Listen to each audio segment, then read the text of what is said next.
Thank you so much for joining, Mr. Marcus Folmar. I am so excited. My brother Marcus is here. And listen, you already know I got to give you, this gonna take a minute because I might have to give you a lot. Hold on. Let's see. Hold on. Look, everybody that come on already know I'll be struggling trying to find my hold on. Let's see. Here we go. Here we go. Boom.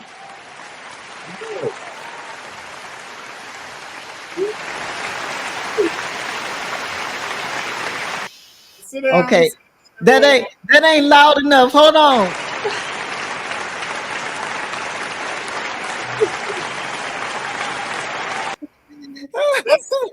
That song does never really get old, does it? That was an encore. They want more. That's awesome. It shouldn't get old either.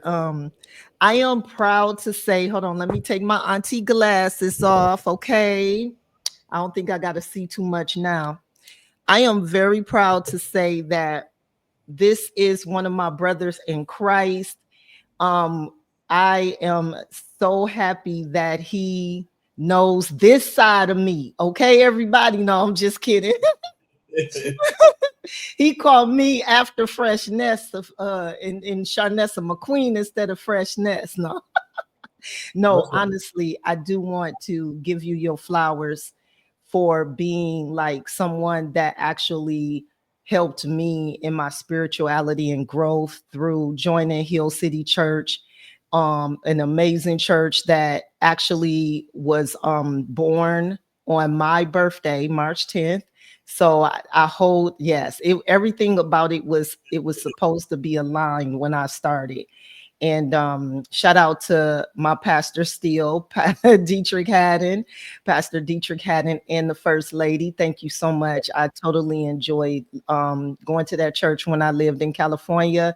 And I have some great people that I'm still connected to this day that I still reach out to. They reach out to me and all of that. So that's amazing. So now, and Mr. Folmar was one of the first ones to wear my Word Life apparel shirt and model it for the clothing line, my first clothing line. So I told her I got to get you some more stuff now. You got to get some invisible trendsetter because they don't even understand you a trendsetter out here. Yes, put me on game. And I got you. And I just want to say we definitely miss you. The time that you were working with us in person Thank you. was such Thank a blessed you. season for us, and you made such a great impact. So I was an usher, y'all. I was an usher. one of those ushers that don't play, you know. You understand me? With a smile. With a smile, with love, but still That's got right. order. So that was great. Okay, so let's get to it, shall we? So well, just so you guys know, all of Mr. Marcus Folmar's information is at the bottom of the screen. Look at the ticker. You can follow him on those platforms. Those are the platforms that I have.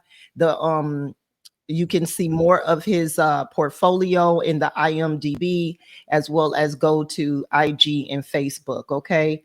And our first question, of course, would be, where are you originally from? I am originally from Michigan, Romulus, Oh, Michigan, oh, which is right outside of Detroit. oh, oh. Hey. Go Blue. But yeah, but I say that still proud to have those roots. But in terms of growing up, I grew up mostly from fourth grade through high school in Denver, Colorado. So I have sort of allegiances to both. We were back in Detroit visiting family every summer, but you know, from fourth grade on, I was a Denverite and trying to figure out what that means. Because you know, all of my friends at my new school and everything, they were all about the skiing and the mountain activities, and my parents were from Detroit, and they didn't really instill that mountain lifestyle into me. So I was a Denverite that did not ski and did not really hike. So Got it. That's It's dope though. You get the best of both worlds. True.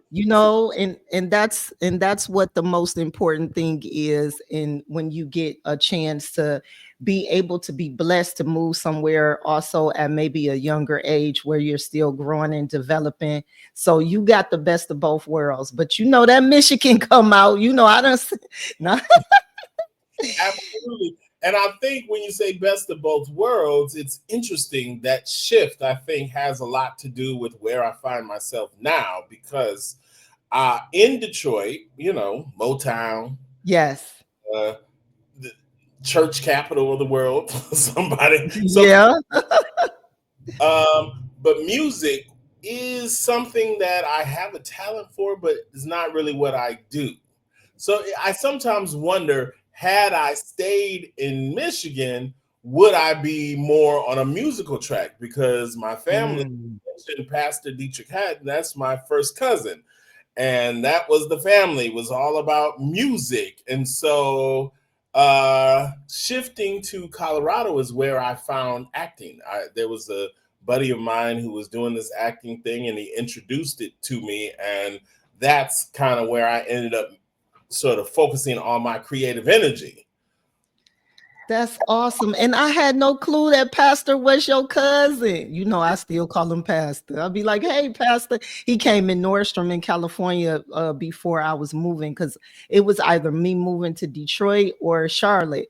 So when him and First Lady came in, I was working and I said, Pastor, what's going on? And we got to talking and I said, I may be moving to Detroit or I may be moving to Charlotte.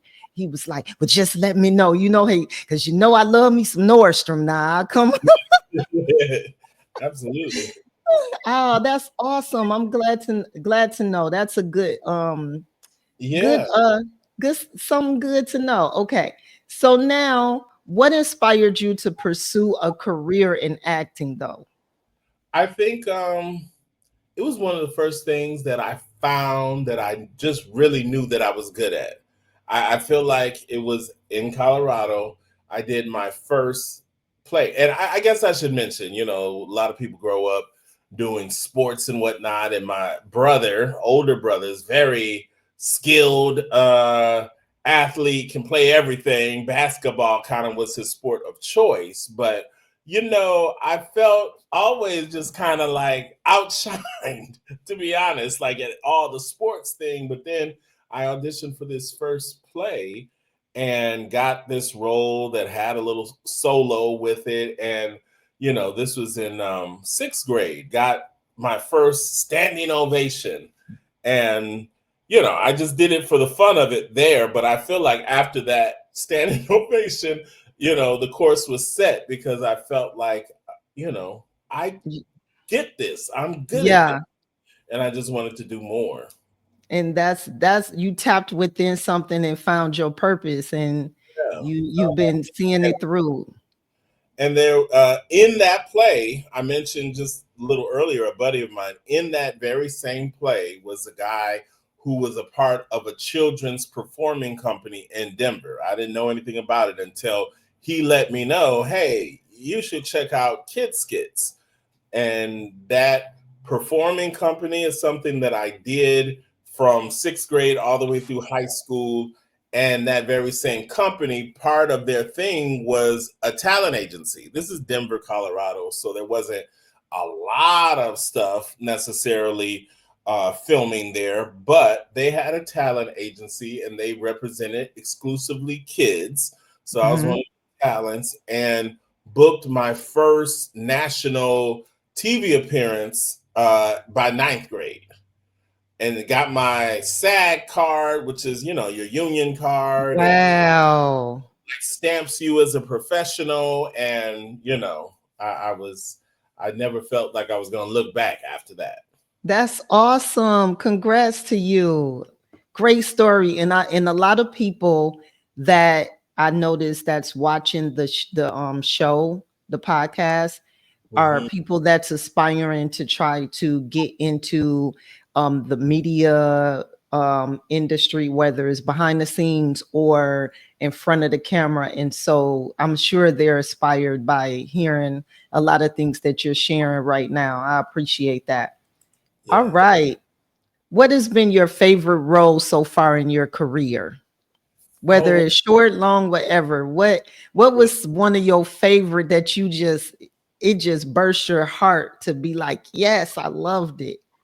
well, you know what? I'll give two answers because, Okay. I've been on a lot of different TV shows, Yeah. Nickelodeon, You've been on a lot of shows. I wind up seeing something and be like, wait a minute, hold on. I'll be all excited. yeah, you never know. I tell that to people all the time. You never know where I might pop up because, if you add up those years, we won't do the math, but I've been in it working since the ninth grade. So That's awesome. fast forward to now. But in terms of a TV appearance, like a national TV appearance, I did an episode of Blackish where I just played a store clerk. And so it wasn't necessarily the role itself. It was fun and funny, and my scene was with Anthony Anderson, Yeah. but it was the way that crew and that cast of people made me feel while I was there and doing it. That's Uh, awesome. they were so welcoming and embracing, and just, there can sometimes on a set feel like there's this sort of Mhm. hierarchy where, oh, I've been on sets where it's like, don't even talk to the stars. Like, you're there, and, I got sort of pulled aside for engaging in conversation with one of the stars between shooting. But this was the exact opposite. And so it was just warm and just cool and just a great experience all around. That's awesome. But probably my favorite thing I've done is something I created myself, which is out in the world on as a web series. So it's not something that's ever been done. Oh, the alley. Oh, go ahead. Sorry. Alleyway. That's Yes, alleyway. exactly what I'm getting at. I wrote it. It was very much a passion project. I wrote it, I directed most of the episodes and produced it, and I played a character named Bernie. And it was just a chance for me to get what I like. I'm a think of Yeah. myself as a funny guy, but this is kind of my brand of comedy, to get my particular voice out.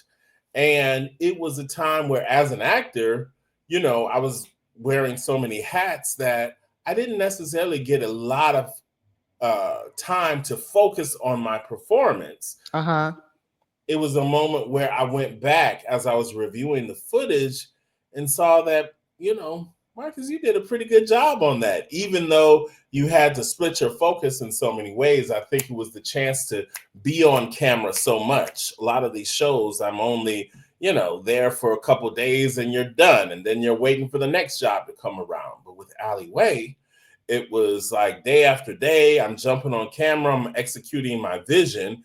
And I think it all came together so well that it was a very big confidence boost of what I was capable of, not only as a content creator, but specifically as an actor, where something then shifted in my mind. And even if no one ever saw this show, I could take the confidence that I had gained doing that and feel like, without a doubt, no, I'm really bringing something to the table when I go to the next network job or whatever. And so I would say that. And yeah, I would tell people to go check that out. If you go to And Alleyway, it's on YouTube, right? Is it still on YouTube? it is on YouTube, but the easiest way, most people watched it on Facebook. There was this little period where Facebook Oh. was watching stuff, and I kind of focused on Facebook more because I was getting the views right there. So Mhm. that's where most of the life of the show is. But it is on YouTube. If you just go to, and it's got its own website. If you go to alleywayseries.com, you can find all the episodes you know, they live on YouTube, but that website will sort of like take you to everything together, so you don't have to do a whole bunch of searching and trying search engine stuff on YouTube. Alleywayseries.com. Tell me, is that it right there? It, Is that yeah, how it's spelled? exactly. Okay, we'll leave that up for a second Yeah. so everybody can take a look at that. Okay, so guys, alleywayseries.com as well as the ticker still have all the other information on there. Make sure you go and support this young man. He is amazing. He is doing his thing, and I am happy to be able to say that I know him. And I listen, when you start, you know, getting them what is it, the Amy? those Emmys and all of that, I promise I'm still not gonna ask you for no money, okay? Oh, I'm just kidding. can I get that That's a right? joke. That's a joke. You know, folks always be like, let me get a couple dollars when Oh, they see you, they see you on TV. They don't even understand like the hard work and still how, you know, they still be like, let me get a couple dollars. I know you good for it. You know, I'm good for it. right. But all right. So let's see. And we're almost done with the questions. It's not many, it's just more dealing with um quality questions that I think the audience want to hear. And because I'm really ready to go to your reel and kind of hear the tea behind the scenes. No, I'm just kidding. what's what's something people would be surprised to know about you? Like they would Uh, be like, "What? No way!" Like I was surprised to know you were cousins to Pastor Dietrich Haddon, which is amazing. But what is it that even like you do on your spare time or something quirky that people don't know about you? something people would be surprised to know about me. I I think I'm a I don't know if this is surprising, but the first thing that comes to my mind is I'm a teacher at heart. I just get a lot of joy out of seeing people succeed. So I think, you know, in addition to my acting myself, the stuff that I do for me, I'm a coach of actors, and I've been doing that Oh, for years. that's Behind, awesome. yeah. So, um, what else? I'm relatively quiet. This is what people, you know. I think I'm one of those. What do they call it? Like introvert extroverts. Like Yep, you are. I Cause love yep, when I'm it's that way too. so like I'm hey like out and have really no problem doing that.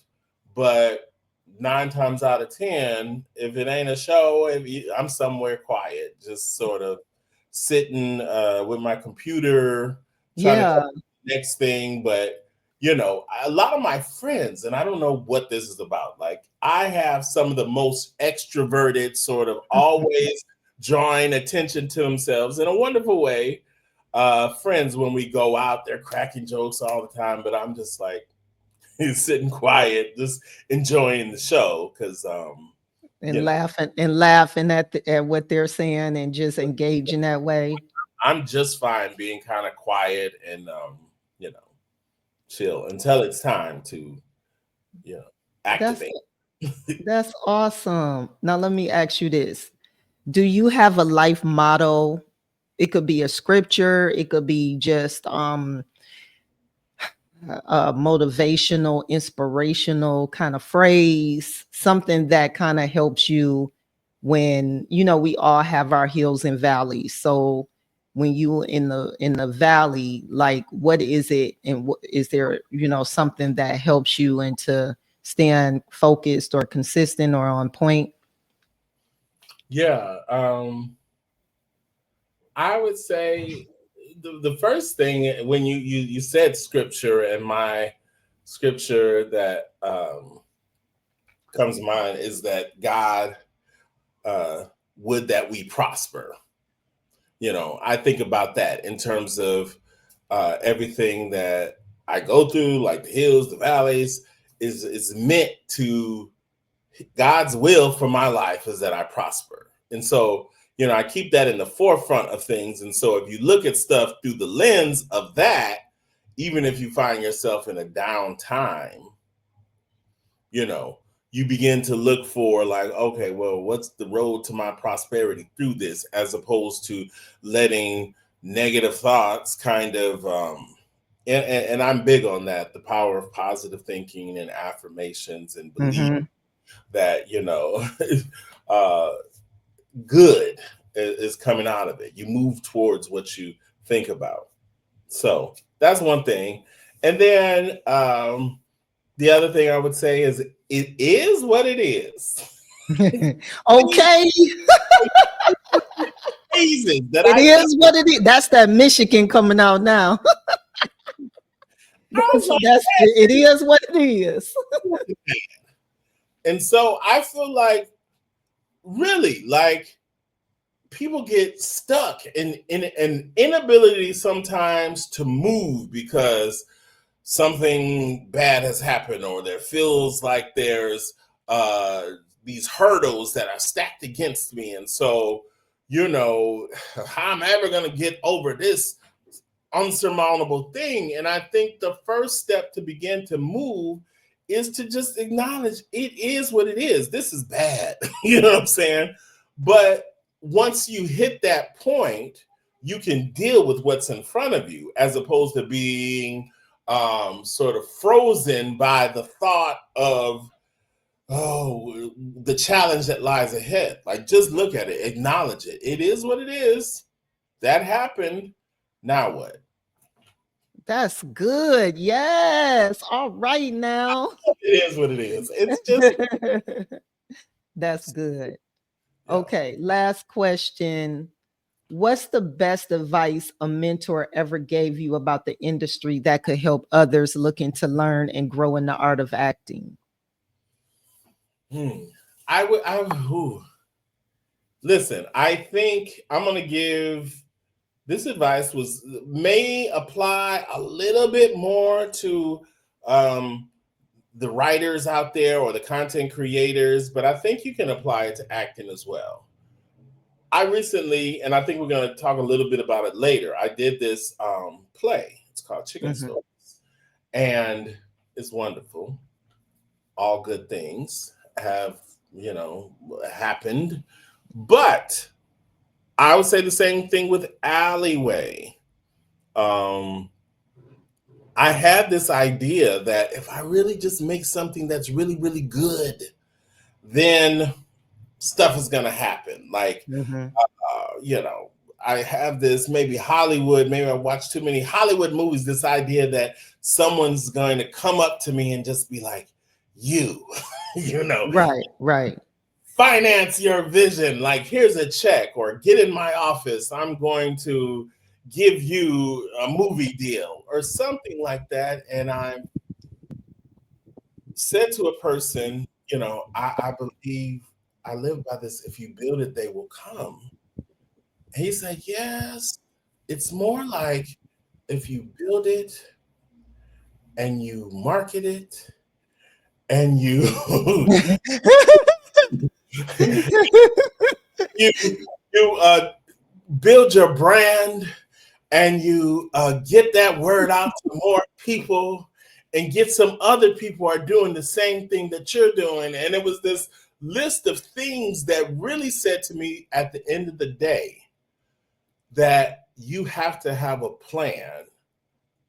This does not leave out the ability for God to step in and do something miraculous. He's going to put his super on your natural, but you have to have a plan, not just to create something great, but to see yourself in that thing all through the phases of growth. And so you have to learn what those phases of growth are. So you educate yourself on the business of the thing, as well as just doing the thing.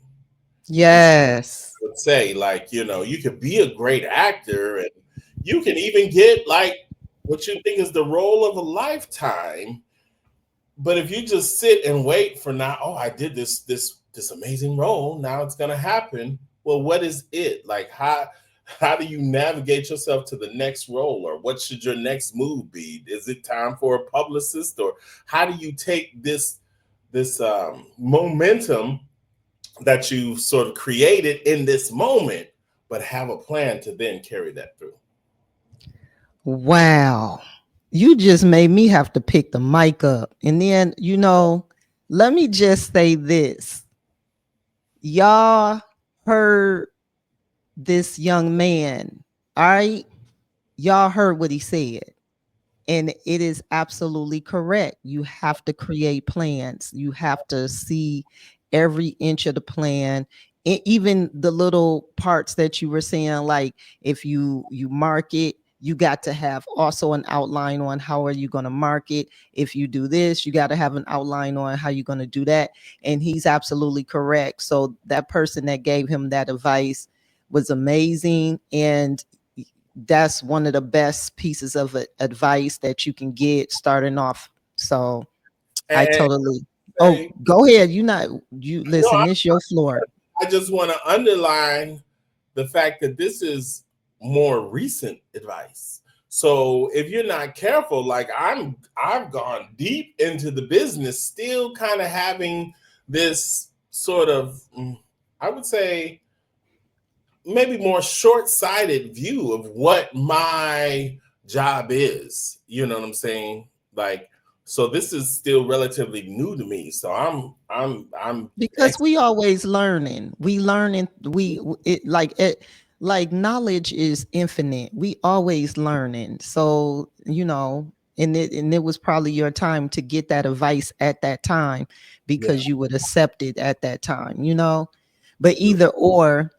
That was amazing, and I totally appreciate it. So now we about to get to real talk. All right. We about to see your reel. I am excited to see this. So what this is that, guys, we're going to watch Marcus reel. And these are some clips that he sent to me of some of the different things he wanted to share with the audience. And he will be discussing how it made him feel, or kind of like what he just shared about the Blackish scene. He's going to give us some insight and inside information. Let's go. Some fun facts and different things like that. I love the fun fact thing for sure.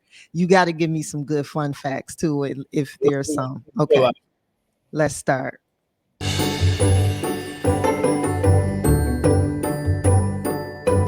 I love your reel. Hello, Detective Jeffords. Do I know you? You arrested me 10 years ago. You testified at my trial. Oh, hey, what have you been up to? Prison. Yeah, I shouldn't have. What? I need to use the restroom. Wait, okay. Oh, I'm sorry. Okay, I meant to tell y'all, disclaimer. His reel is extremely funny. I just lost track because I seen that one before, but it had been a minute. But that was like the first one. So let me just go back a little bit. One at a time.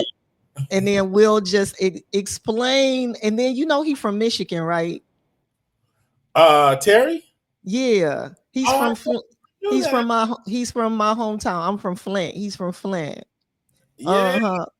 So please explain this right here. Who, like, this was perfect when he seen you, like, I know, wait, where I know you from? Like, you locked me up. What you talking about? That was funny. Now, go ahead and explain the show. Yes, this is Brooklyn Nine-Nine comedy. Terry Crews was the scene partner in this one.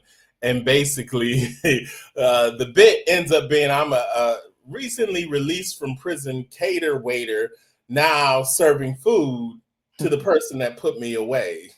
And so he becomes a little suspicious that I said, I brought this special for you. Like, yes. Yeah. So he's a little leery on eating the appetizers. But the fun fact that comes to mind for this one is that I was traveling when the audition came through. I'm a member of Kappa Alpha Psi Fraternity Incorporated. All right now. And I was in Philadelphia at the time. It was our national conclave meeting. And so another actor, Mr. John Marshall Jones, who played the father in Smart Guy years ago. Oh, Yes, yeah. that's a fraternity brother of mine who also happened to be an alumni of the same school. We went to Northwestern. So, we were there together, and I was like, Brother John, I got this audition. So, I don't want to miss it because, these opportunities don't come up. Right. But I'm not at home. I've got to take this thing. Like, I don't have my stuff. So we kind of did a really makeshift studio in his hotel. And he was good enough to take the time to, usually if you're auditioning, you have to have somebody read with you the other part. So he read the Terry Crews part. We hung up a sheet or something like that over his bathroom door to make a back. Oh, like the backdrop. Yeah. And we did one of the most makeshift in my auditions I've submitted. Kind of like how my podcast studio is right now. Right. Okay, go ahead. But no, but it was just a moment where, we broke from what we were doing, made it happen under tough circumstances, but it absolutely ended up paying off because there was a mind where I was like, well, how am I going to get this audition done? Maybe I'll just skip this one. You do so many that you don't get. It's like, well, is it really going to matter if I skip this one? But I was so happy that obviously. I'm glad you didn't. And I can't even tell you how many times I watched that one particular part. It was extremely funny just because of the fact that I know you too, and then to see you playing this role. And that's the great part about it. That just shows that you are very good at what you do. Okay, we'll go ahead and go to the next one. Up to prison. Yeah, I shouldn't have. What? I need to use the restroom. Knock yourself out. Well, that's the toilet? Well, it ain't a wishing well. That's what I'm saying. You be having these little funny parts, and to be introverted, but to still be able to actually have these funny moments and really land them. I've seen this before. This show, I can't remember the name of it. What's the name of it? This is Big Bang Theory. Yes. Yeah. This is a popular long running show too. Yeah, it's off the air now. I think probably most are off the air. But it ran for a long time. I don't even know how many years, but I guess enough to where I guess my fun fact on this one is that I did this show 3 times, playing 3 different characters. This is the only one that's on the reel, but in my mind, like, this show is set in Pasadena, California. So I'm like, well, theoretically, the first time they called me to audition again, I was like, do they know I was on this show already? Like, do they know? Because usually once you've been on a show, that's it. They don't want you've been established as that character, even if it's a small character like this, like, that's why would we use the same person again? But the next time I was on the show, I played a mall security officer. So I was like, this could be the same guy. Like, you make kind of similar. Yeah. Moonlighting over at the mall. And then the third time, I don't know if this is as plausible, but the third time I played I was an officer performing a sobriety check after pulling over to the characters. Oh, so they used you to be the official, like you were a police officer, you were security, then you were a prison guard. But this is over jail guard. 8 years, however many, 8 to 10 years the show was on the air. So it was years in between. Oh, okay. Shows, but It's just the That's show. awesome, though. They liked you. That's all it is. That's what it was. My mother used to watch this. That's where I said, I know this show. She actually faithfully watched it when it was running and would, watch the date the day that it would come on. Back in the day, how I used to be Mork and Mindy, all that different type of stuff. Right. Yeah, she like that. She actually used to, oh, this my show. I gotta it comes on Wednesdays or whatever. Now we have what? So much technology, we can go back to it anytime. Yeah, right. But this, I think it's a result of really being the showrunner, a gentleman named Chuck Lorre, but I think more so than the showrunner, who's at the top, the casting directors, same casting directors who just really like you, and They they'll like, yeah. work. And that's been my experience in my career. Like, there's hundreds of casting directors out there, right? But if you can get you about 7 or 8 of them that just really think well of you, you can Yeah, make a career out of that. And so that's then awesome. my challenge and the way I think about growing my career is adding to that number. Every time I can sort of convert one of these casting directors into being a true fan, my chances, my percentage of working goes up. So you don't have to know everybody, but you just need Right. that really kind of mess with you. That's good. I'm glad you and guys, y'all heard that. Y'all understand and see, y'all better be picking up what he putting down. Do you understand? And not only that, your anointing just be like, woo, people can't help but to, you know what I'm saying? Like, Hey, to just see that on you. You got favor, and that's important when you walk in rooms.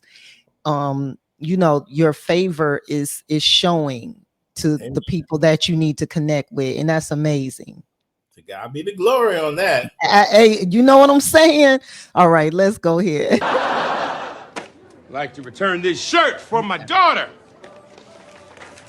Oh, it's outside the 30-day window. Mm-hmm. Please. My daughter's 13. If I don't get this money back, I don't know. I get it. I have a teenage daughter too, man. She's got me in her phone as Captain Dumbass. I was out front running the... Yeah. Oh, and this is when you pretty much summed it up. But for those that didn't hear, you did say that this was a very warm set. Everybody really showed you a lot of love. Now, what, like, how did you land this role? I auditioned. I'm trying to remember if this was the in-person audition or a tape, because the industry has changed so much post-COVID. Pre-COVID, we used to always go into the casting office. Since then, there's been maybe 10% of that, and 90% of like, you put yourself on tape and just submit it. So I don't quite remember if this was a tape or not, but going back to that, the fact that the cast was so warm, I think it was, one of the most diverse sets that I've. Oh, really? Yes, because they're very intentional with I'm sure with Kenya Barris being the executive producer and the cast. Like, there's just a very nice mix of people of color and women, and just like, Yeah, it's kind of just even that's in awesome. stage, it's not uncommon to get on a set and it's just like a sea of white folks. Not saying they're not talented, very nice, and get the job done, but you know what I mean. So that is another piece of why I think that was so impactful for me. That's awesome. All right, let's get to the Daughter next. too, man. She's got me in her phone as Captain Dumbass. I was out front running the whole show, doing the marketing Fixing tables with my bare hands when they broke. Broke because you sat on them. Insults are the tools of small minds. Like Tony Robbins says, well, this coop is ready to fly the coop to greener pastures. Gentlemen, I think we all agree on the basics. We have a contract. Says everything's 50-50. You're not leaving. Okay. So what? So talk about that. This show. Well, yeah. This show probably most people won't recognize because it only lasted one season. It was called Bluff City Law, and it was a great experience. I tend to do mostly comedy, so here was a case where I got to do a little drama. But as you can see, like if I can make my character a bit of a character, like that. Yeah, I like that. I feel like that's my strength. You know what I'm saying? You know, I could have played it a lot straighter or just, you know, regular. Oh no, but that that was good. Color. And what show was this on? I mean, what network was this on? This was an NBC show set in Memphis, and that was fun. That this is one of the times where we shot it in Memphis, and I booked this through my Atlanta agent, which, you know, don't live in Atlanta, but yeah, it's one of the ways some actors, I don't know what the percentage is, but a few actors are trying to, you know, increase their chances of booking stuff. Like a lot of actors you will find will have agents in that Southeast region. And so that's how I ended up booking, put my audition on tape, got the gig, and had to travel to Memphis to do it. Awesome. And also this guy right now that we see, the center guy, he played my brother in this, is one of my great friends. So awesome. And I seen him in a couple of things or something else. Oh, he works a lot. He does a lot of commercials as well. Okay. I know I seen him in something. He looks very familiar. Yeah. Awesome. So that was fun. We were in Memphis for days filming this. There's a few different scenes. So we just had a great time. We got to know each other just because we're sort of similar. The thing that that generally puts us, you know, in competition with each other. So that's how we initially met, we just always be at the same auditions, and yeah, either one or the other of us will get it. But in this case, because they were casting for brothers, it actually gave us a chance for both of us to get it. That's good. That's awesome. That's Mr. Anthony Bertram. So shout out to Anthony. All right. I think we all agree on the basics. We have a contract. Says everything's 50-50. You're not leaving until I get my money. This was funny that was too. A threat, right? Whoa, what the hell is that?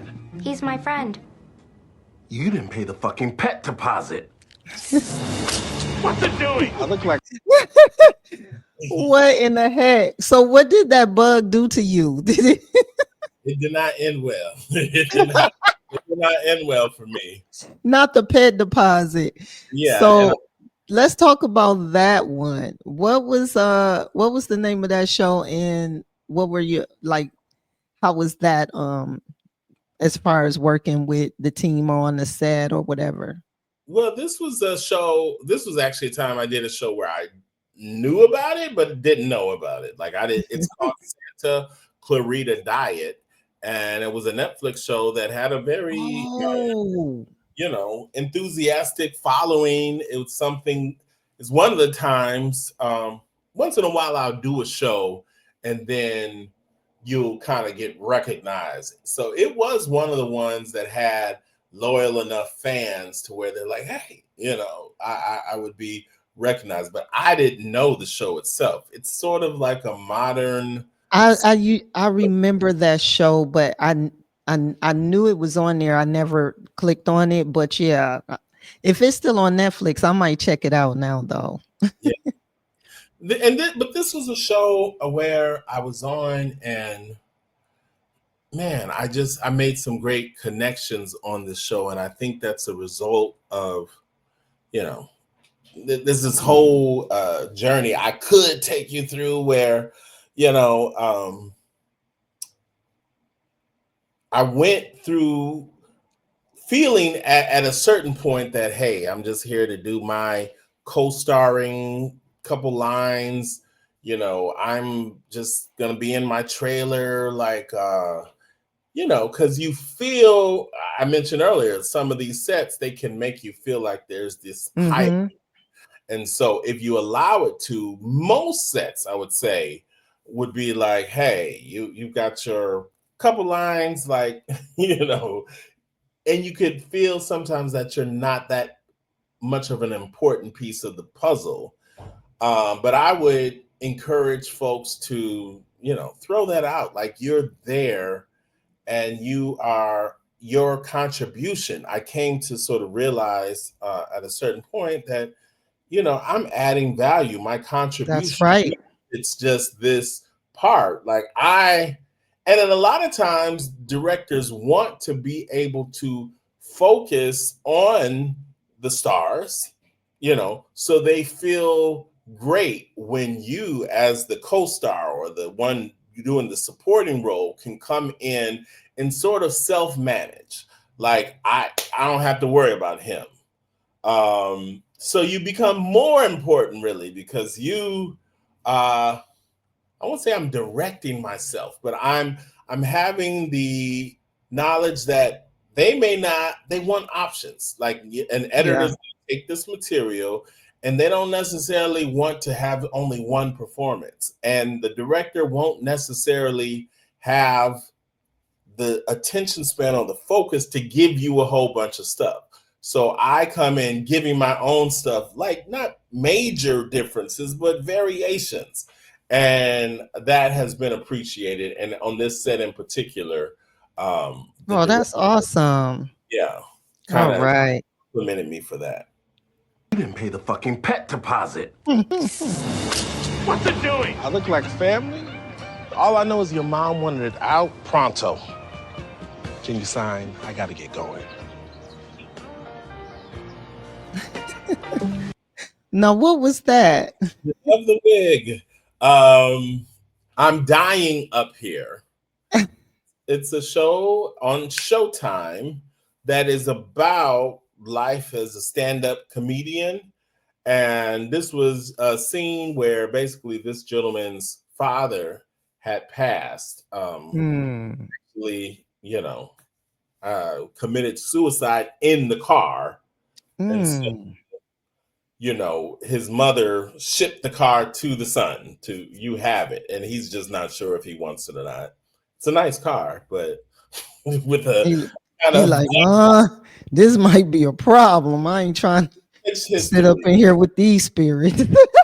Yeah. So you know, I also just love, you know, the different look. And Yes, I like this. This is funny. So, how did you feel about getting hair and all of that? Like, what were your thoughts when you had to kind of change? Because a lot of the other ones, you pretty much you still had your look. So yeah, for this one, what were like what were your thoughts about it? I love that. Anytime that I can go through any sort of transformation, it Yeah, hasn't yet happened that much. Because, you know, by and large, I do think casting is looking for some version of you. So, you yeah, know, yeah, but, anytime I get to kind of take on some other character or do some other little accent or something like that, yeah. that's the most fun stuff for me. That's awesome. Okay, let's see what's next. I hate flying too. You can pet Jill if you need to. No, that actually makes me a little uncomfortable. Oh no, it's okay. She's an emotional support dog. Hey, thanks for letting us sit together. No problem. Aww. Oh, sorry. This was nice. Hold on, let me remove this. And before we continue, I just want to give you your shout out and show you some love. And I don't know what.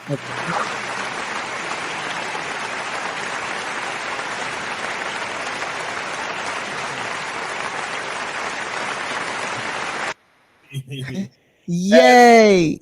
that was that was fun looking back, and just to think like I've remade my reel several times. Like ideally, you want to have stuff that is more up to date. Yeah. So other clips have dropped off, but the very first thing I did out here in LA was the episode of Frasier, which is another one of my favorites. Oh, yeah, Frasier. To most recently, the last thing I did was a show called Bookie, which is on Max. I got that in my playlist to watch. Yeah, so because I just finished up last night. I don't know if you've seen this. On Peacock, Fight Night.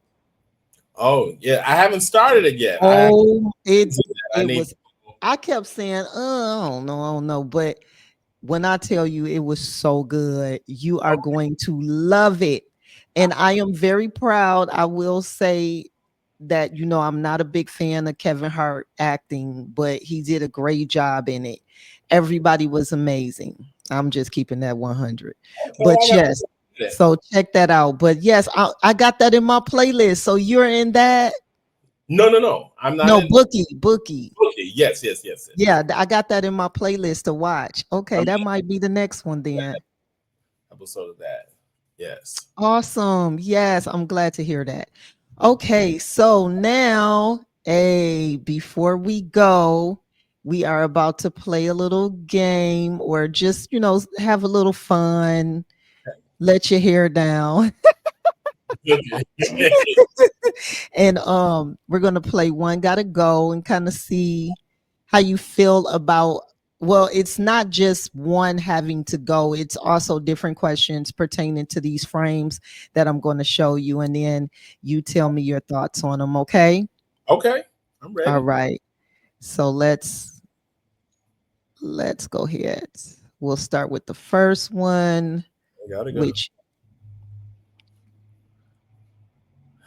All right. Hidden Figures, The Help, The Butler, Malcolm X. Which movie would you have loved to play a role in? Oh man. These are all wonderful movies, but I don't think there's no competition here. Malcolm X. Oh, Hey. I'm gonna say Malcolm X. Yes. Okay. That's good. I like that. All right. So now we'll go to the next one. All right. The Cosby Show, The Jeffersons, Good Times, Sanford and Son.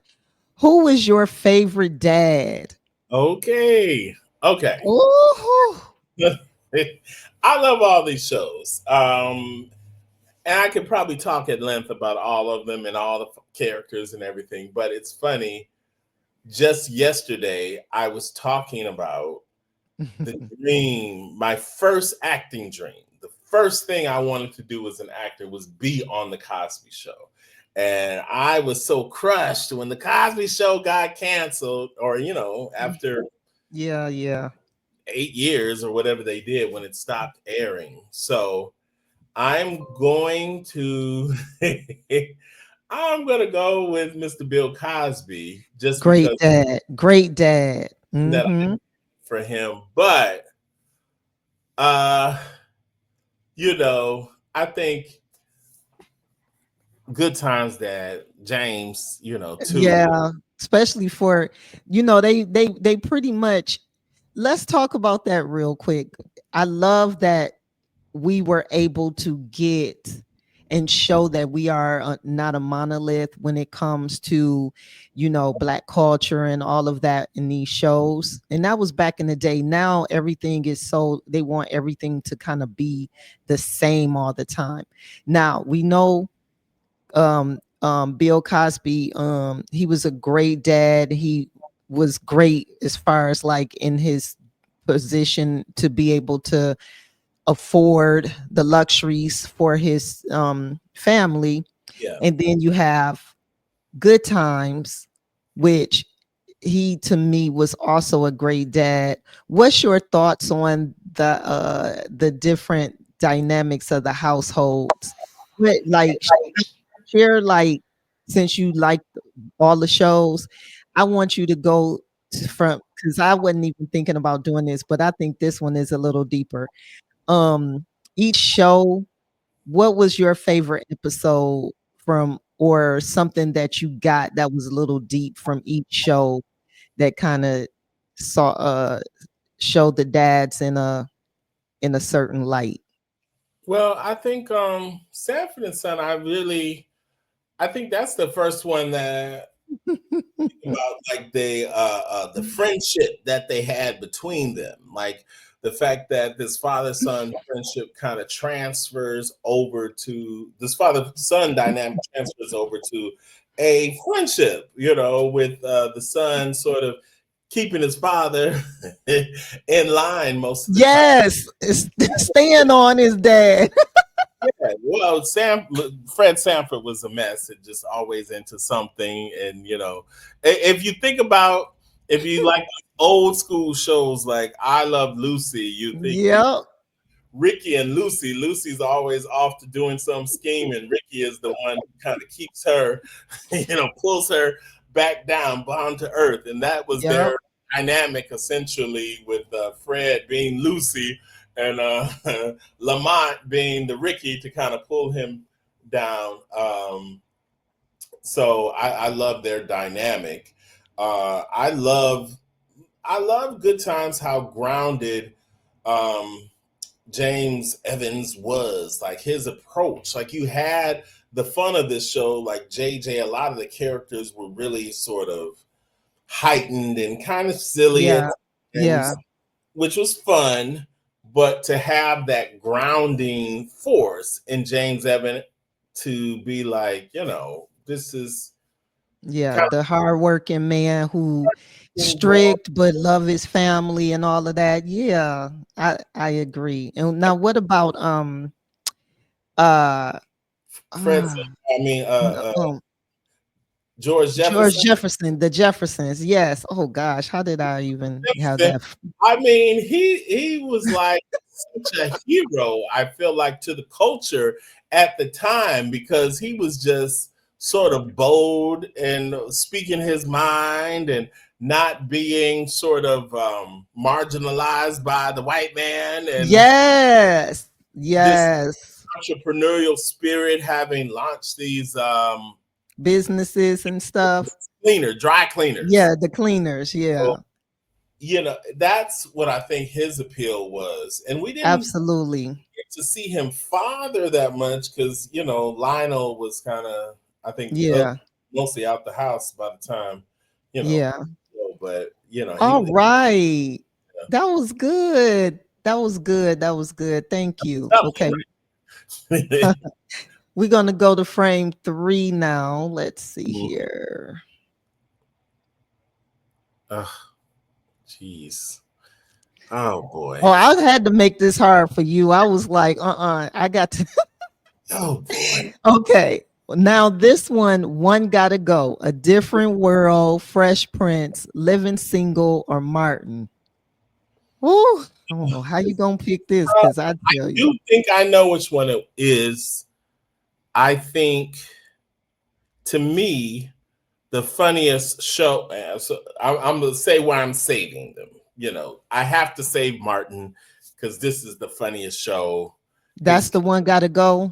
No, Martin. I got to. Oh, I was about to say. I'm keeping Martin.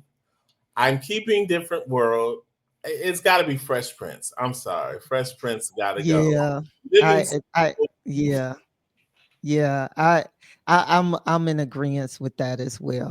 Yeah, I loved it. I loved it. Yeah, but you picked. Yeah, I agree. I think I loved it less. I think a lot of people. I don't know why that new Aunt Viv. Yeah. There's still controversy behind that. But okay, we won't go there. There you All go. right. So let's see. Oh, this one might be hard too for you, but we'll see. Frame 4. Seeing this. What are your favorite scenes? Oh, I can say that. Hold on, let's see here. Okay. Waiting to Excel, Set It Off, Poetic Justice, Love and Basketball. What were your favorite scenes from each movie? Oh yeah, that's easy. Okay. I guess waiting to exhale. You know, everybody loves the burning. Get your stuff. Get your stuff, Was that your favorite scene? it's the most memorable. I mean, it's the one that stands out for sure. Kind of like there's this scene too that I was charmed by when goodness, the names. Let me get Loretta Devine is taking the little meal or whatever she does. Oh yes, okay, and she turned around and just all right now, yes. That was very charming, and I that made me want to root for this couple to win. Yes, I love that. Okay, what about Set It Off? Set It Off. Let's see. It was a lot of memorable scenes in this one. Oh, crying scenes made me cry everything, but go ahead. Something with Queen Latifah. I feel like this is a movie where I really started to take her seriously as an actress. And so, you know, me too. Maybe where she busts in and goes down. Okay. I think that's everybody's favorite scene. You understand me? She came out like bah, bah, bah, bah. I think that might have been it. Love and Basketball. This is probably my favorite movie out of these movies. Yeah. A lot of the actors said, the people that's been on the show said that too about this show, about the movie. Yeah, I love that. Love and Basketball. You know, there was a lot of good scenes in that too. I like probably their first little love scene. Yeah, I think it was cute. I know, right?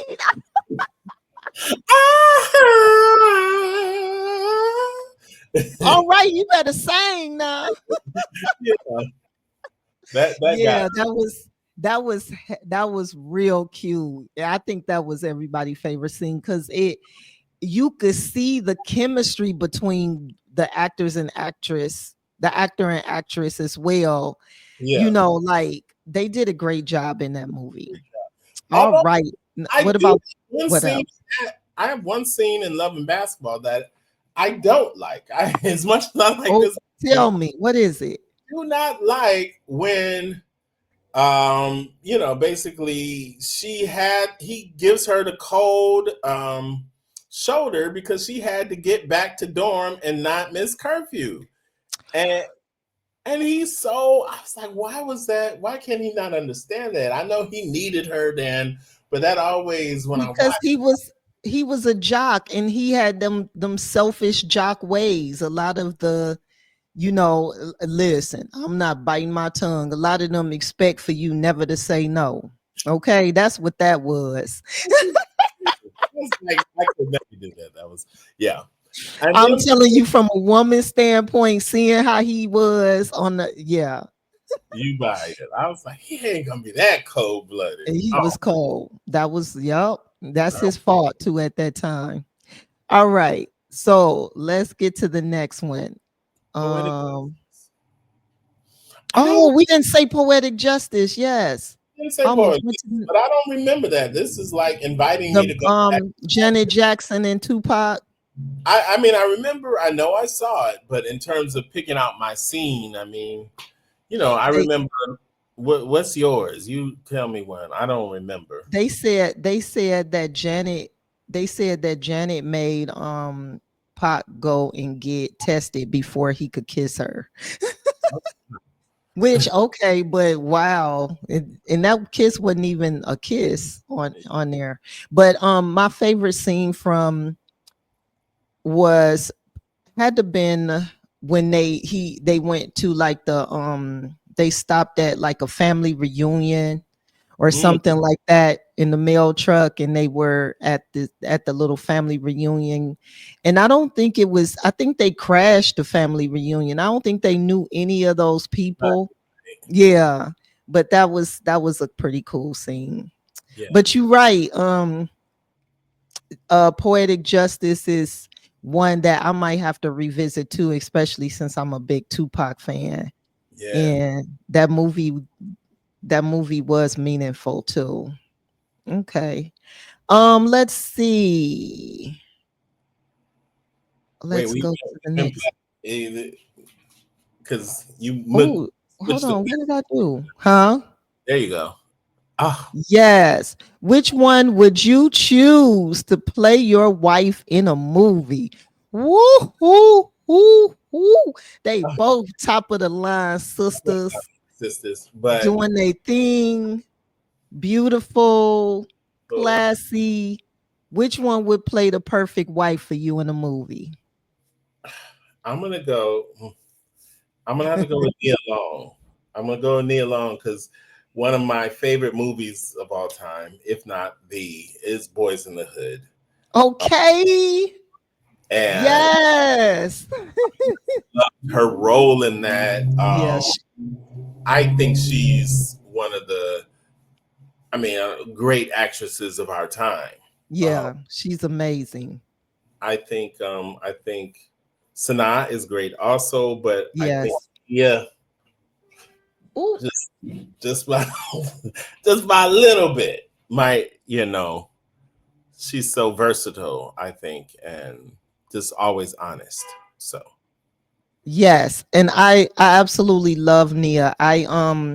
What I like is also she knows how to play like the neck rolling mom or sister, as well as a very just demure person. You know what I'm saying? Like she can kind of like and be the same person in one.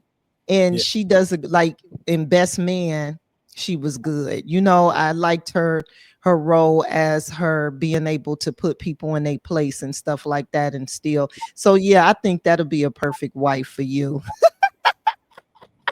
Hello. Okay. Message. No. All right. So let's go ahead and go to frame 6. One gotta go. Okay. Let's see. Tom Cruise, Will Smith, Samuel Jackson, Robert Downey Jr. One gotta go. These men are amazing. When I tell you all these 4 men up here are some great actors, but one gotta go. Who would it be? Well, I would say this is again extremely tough. I would put it between A and B. It's gotta be A and B, but I'm gonna go ahead and keep Will. And I'm so sorry, Tom Cruise. You you don't deserve it, but I gotta let you go. I love Will just because I don't know if we're talking about who's the better actor. No, this about you and what you like, and one gotta go. Well, yeah, I can't. I can't let Will go. So, Okay. and I could, but Samuel is one of my heroes, and I would say Robert Downey Jr. is Oh, probably the I'm best. so proud of this man. I ain't gonna lie to you, from kicking his habit of being really, really strung out to now becoming even a household favorite with being a celebrity superhero. You know what I'm saying? I got Uh, to give it to him.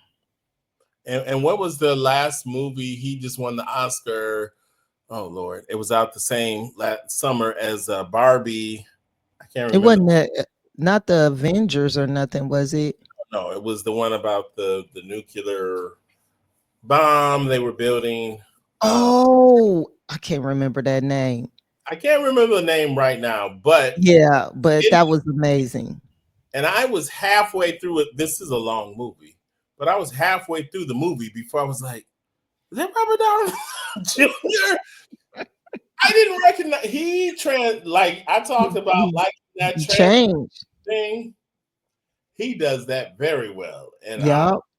literally an hour and 20 minutes into this movie before I was like, oh, it just kind of dawned on me that this is Robert Downey Jr. transformed. Yeah, they said that he is a good method actor, if that makes sense. Yeah. All right. So Will, your brother saved you, Will. No.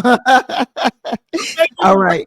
We won't talk about the whole slap that Okay, good. You know what I'm saying? I'm still salty at him, but I'm yeah. glad he's trying to come back. I don't want nobody, especially a brother, to be down. But he, you know, I think he learned his lesson. All right. Let's see here. All right. So, which Eddie Murphy movie or show would you take with you on a stranded island? Coming to him. Because you would have to watch it over and over again. It's the only thing you could take with you on this island. Nothing else. No music, no nothing. Just one of these. Just coming to America. I love. Well, these are all great, but Coming to America is one of my favorite movies of all time. I think it's brilliant. Yeah, that is definitely, I think, in every Black household, that is gonna be number one. Harlem, it's between Harlem Nights and Coming to America. They both hard to kind of pick, depending on who you talk to. Okay, the old heads, the uncles, that's Harlem Nights all day. Right. Oh my goodness, this has been so awesome. I am so thankful.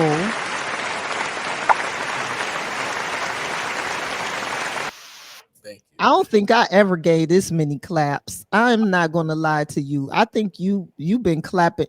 They've been clapping it up for you for like, I don't know how many claps is that so far. New applause record. I love it.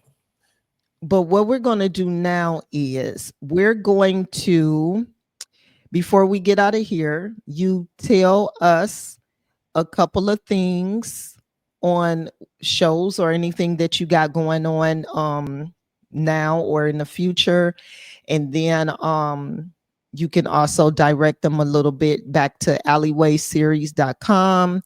And then, guys, we're going to end it by you being able to actually look at something that's very dear to him that he's working on or finished, called Chicken Stories. He sent me the reel, so we're going to watch that full reel. That's what we're going to close on. And then from there, we'll be out. And until next time, because he is going to be on the show again, I'm pretty sure. I'm looking forward to you having your cast or whatever it is you want to do. I'm here for you. You got a platform here. Just say, hey, Ness, I got something coming out, or I would love to have everybody, at least some of your key people from Chicken Stories on the show, which now that I know about it, I'm going to go and take a look and give it because it's out, right? Well, no, I mean, it's a play, right? A live play that I wrote. And we did an initial sort of workshop run of it here in Hollywood. We did 12 shows. So now that's kind of what I was alluding to. Awesome. My advice earlier. I didn't really, I was focused on making this great show, but I didn't really have a plan for, okay, once we've got this amazing show, how do we get it out to the world? How do we navigate that? And so that's what I'm working on right now, is putting that plan together. And we're moving towards doing a run of the show in Atlanta as our move, but no dates yet. But I would encourage everybody to follow me on Instagram and also follow Chicken Stories Play on Instagram, so you be sure to, you can kind of see what it is. I'll be uploading some images from what's been done. I may upload our sizzle reel on there. Like that would be a great place to kind of learn a little bit more about the show, and then Okay, and what is that again? it's at Chicken Stories Play, all just put together is the Instagram that's page for it. Oh, okay. Okay, I'll add that to your ticker. Yeah, I'll add that. and so Okay, at Chicken Stories Play. and I think what I sent you, if I remember correctly, was a promo that we had run while we were doing the play. So it's some of the actors talking about it, and so you'll hear a little bit about what they have to say about it. Okay, Yeah, that's what. And was that some of the key actors, this is. or was it everybody? I think it's everybody. We have Okay. it's a 7-person cast that plays like multiple characters throughout the run of this thing, which is really kind of the way I describe it is sort of a series of vignettes that kind of look at the culture and times of today, but through this sort of unexpected lens of chicken, which is we learn is historically relevant. Yeah, so it's a little comedy, little bit of drama in there, a little bit of history, but it's Okay. really. So what made you decide to like what made you to decide to do something like this? That sounds like you've been thinking outside the box and doing a lot of things. Well, it's a project that came together relatively quickly for me because I had seen it was on a visit to New York. I saw a play about corn. It was called Shucked. It was on Broadway. It was a lovely show. And it was all of these corn jokes and corn history, and I went to a friend's house and she had this little chicken situation going on in her freezer, and it just made me laugh. I was like, and it was the second time the same friend had something to do with chicken that was a story. And so I was like, you got all these chicken stories. I should write a play about chicken because I just saw one about corn, and I think chicken is way more deserving of a platform. So it's something I said as a complete joke, but that moment of inspiration where like the synapses start firing, and I just kind of sat down and jotted all the sort of stories and references to chicken that I had from my life and pop culture, and it was like 14 things right away. So I was like, wow. And then at the same time, I added in there like my mom, before she passed, made the best fried chicken. And I had this notion that I could build this show as a tribute to her. And so that brought me along. So you feel that within the show, it's a lot about parenting. It's a lot about sort of dealing with loss, and all layered in with these hilarious kind of vignettes about chicken. Oh, and my condolences. But she sounds like, man, like an amazing woman, and that was a great way to kind of like respectfully show some love. And Yes, okay. kind of sprinkled throughout the show. There's no like one character that is her, but I was like took some of her catchphrases and some of her ideologies and like layered. You sprinkled some of the seasoning salt on it. It better been that Lawry's. No. Yes. The OGs use the Lawry's. You already know. No, I'm just kidding. Okay. So guys, at Chicken Stories Play, that's the IG. I'm gonna leave it up for just a second. And like I said, we're about to go ahead and we're about to show Chicken Stories and then be out of here. But before we leave, any last minute words on anything else? Or is there anything you want to share with the audience? Any man, this has been so fun. And I know that's why you coming back, right? I'll be back. Oh, you know what? I might need you to do some be a guest for some reaction. You know, I'll be watching different shows or different watch later clips. That's just like different stuff. And maybe that would be fun for you to come on one day and kind of come on and put, you know, share your thoughts about a TV show or a movie. I might start watching Bookie now and maybe do that. I'm all for it. And okay. that I don't know. I'm watching right now. Have you seen Diara from Detroit yet?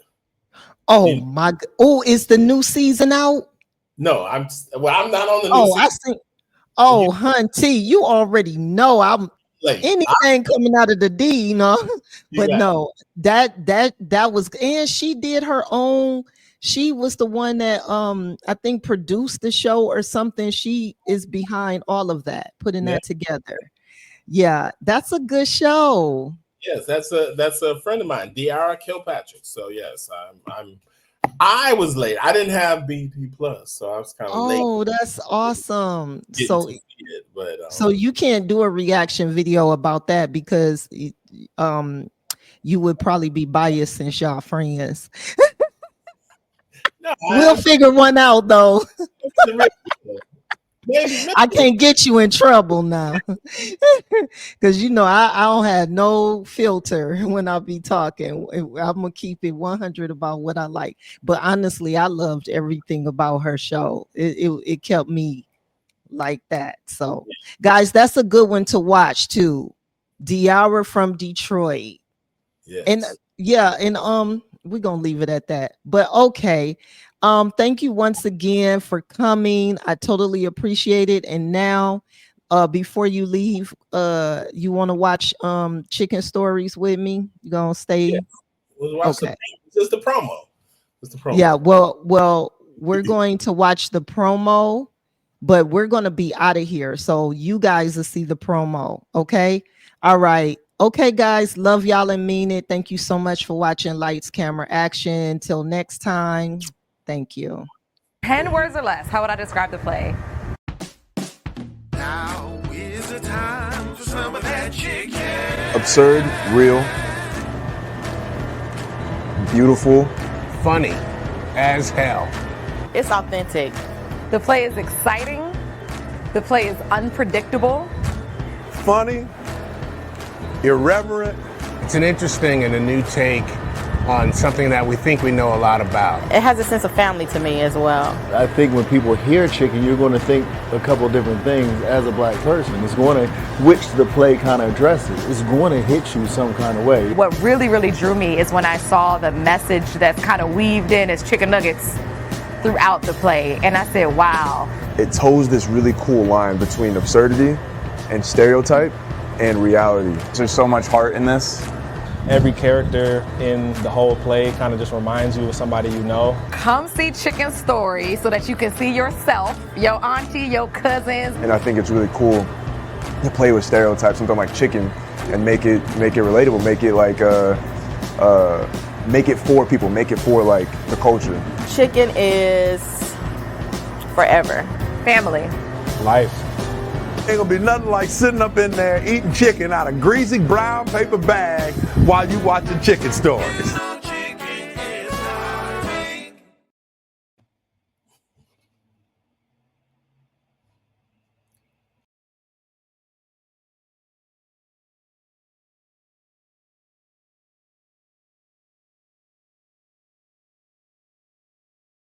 I don't need your drugs in my village. I got royal blood in my system. I come from a line of kings. I'm the chosen one. I'm the chosen one. I'm the chosen one. My stream of consciousness, I'm always on it. All of my 3 eyes walking wide open, just like a cyclops, you know it. I am what I am, and that's everything you not. So when you bring Tim's in my temple, you better rip them off, holy. You step in my presence, it's solid ground, homie. Made of the lessons I learned and those who came before me. My life a R-rated movie, you 2 PG-13. Smash at the box office, baby, you straight to DVD. I really do have the keys, y'all boys still copping rentals. Ask me what I do for a living, my motivation mental. And we do it all for the fame, glory, and precious metal. Couple the stats and a fat back in for speaking on instrumental. Please catch up if you sneeze, I could bless you if you need something special. You should squeeze in my schedule. I'm a king, I'm a legend in my field, a professional. I got things I can sell you for the cheese or the cheddar butter. I don't need your drugs in my village. I got royal blood in my system.